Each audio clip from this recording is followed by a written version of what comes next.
مولاي صل وسلم دائما أبدا على حبيبك خير الخلق كلهم.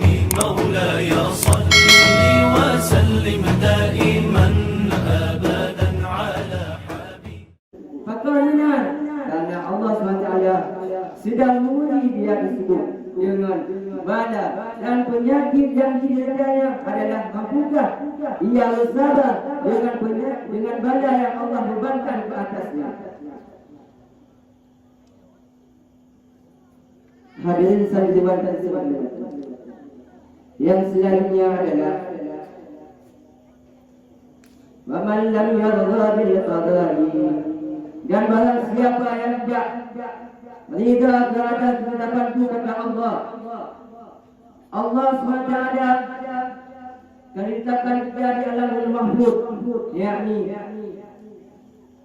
nyayang hitam dud, nyayang tuhen, nyayang kelebih, nyayang hijut, nyayang turun, nyayang hidup kasih, nyayang hidup bantu, nyayang siap balik, nyayang lagu nyayang memadung yang sekanya dan alam kadul hadis yang kehadiran tidak terima lagi yang beragata yang hadir benar, karena yang hadir ditetapkan Allah SWT di alam dunia mahfuz.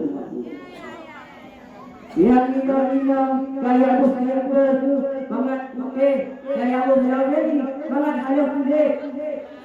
Ya bangsa lo kondi simoni supaya benda yang ditunggu. Ada operasi ke wajah gajah untuk habis Bollywood. Mangat ganteng, mangat cantik, mangat cantik lagi ayu tinggi, mangat ganteng lagi terbuka. Yang hadirnya di kumpul sekalian. Maka karena yang hadir di depan Allah SWT di alamul mahfuz. Oleh sebab itu tidak ada satu pun yang dapat mengubahnya di depan Allah SWT di dunia ini, melainkan Allah sendiri yang dapat mengubahnya. Karena Allah SWT Maha Kuasa atas sesuatu, yang kuasa, yang kuat, yang perkasa selain Allah itu lemah. Dan selanjutnya yaitu menyebutkan hana terima dan hana sabar terakhir yang dia kayu hana bersyukur ke atas nikmat Allah, dan kayu hana sabar akan bala Allah, dan kayu hana terima akan nikmat Allah. Saya tadi rabbah siwani, maka carilah Tuhan selain Allah, kata Allah. Kau beri jamilah Tuhan selain Allah, sandiwan dan sandiwati. Ulang buah menariknya, dia adu kami pegang kamu. Maka mudah-mudahan karena tidak ada Tuhan yang harus sembah kecuali Allah SWT.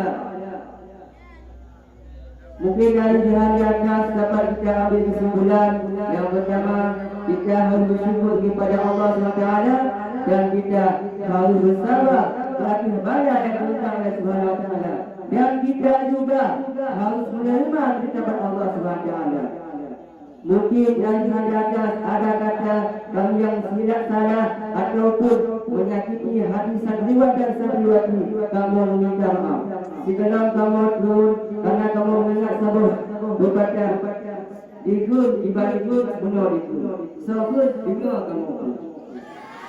Pak Wali yang hanya merah, Pak Kunirah yang hanya begitu. Pak itu yang hanya salah, dia akan berawal kita yang begitu. Akhirul kalam,